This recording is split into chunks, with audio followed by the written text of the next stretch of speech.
नेताओं की दावेदारी, उनकी अपनी पार्टियों का उनके बारे में आकलन एक ओर, पर बाकी पार्टियों में एक नेता की स्वीकार्यता ही तय करेगी कि मोदी वर्सेस कौन की लड़ाई में विपक्ष का चेहरा कौन बन पाएगा।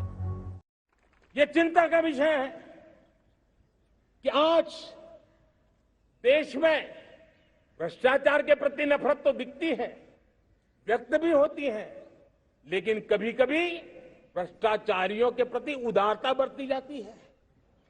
किसी भी देश में ये शोभा नहीं देगा।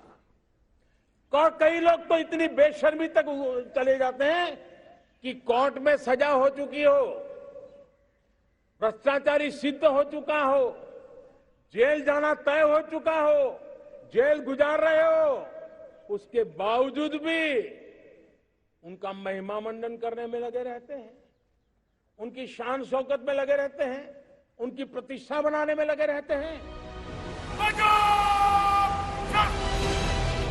2024 का रण अगर अभी से जारी है तो ये प्रधानमंत्री मोदी के लाल किले से विपक्ष को चुनौती है। इस चुनौती को कौन स्वीकार करेगा?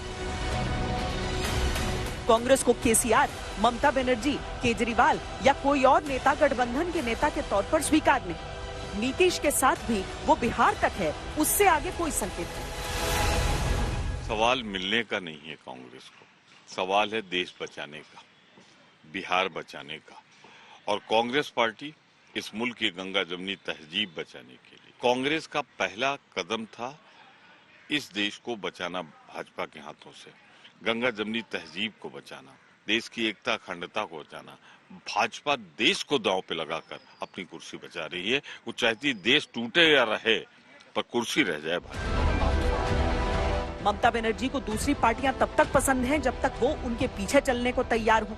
बंगाल चुनाव में भी उन्होंने विपक्षी एकता की बात की थी, पर बहुकोणीय लड़ाई हुई और ममता बहुत नाराज हुई। খেলা আবার হবে, যতদিন বিজেপিকে ভারতবর্ষ থেকে বিতাড়িত আমরা না করতে পারি ততদিন রাজ্যে রাজ্যে খেলা হবে, এভরি বুথে খেলা হবে, সমস্ত জায়গায় খেলা হবে। आम आदमी पार्टी तो खुद को मोदी का विकल्प घोषित कर ही चुकी है। ये संकेत तो 2014 में ही केजरीवाल ने दे दिया था जब उन्होंने वाराणसी से चुनाव लड़ा था। दो तरह की राजनीति है इस देश के अंदर। आज तक इस देश के अंदर ईमानदार राजनीति और आम आदमी की राजनीति किसी ने नहीं की। आज तक इस देश के अंदर केवल हेलीकॉप्टर की राजनीति होती है। चुनाव के पहले नेता हेलीकॉप्टर से आते हैं, स्टेज पे बैठते हैं और फिर चले जाते हैं। जनता को कहते हैं वो देखो वो हेलीकॉप्टर जा रहा है, उसमें आपका नेता बैठा है।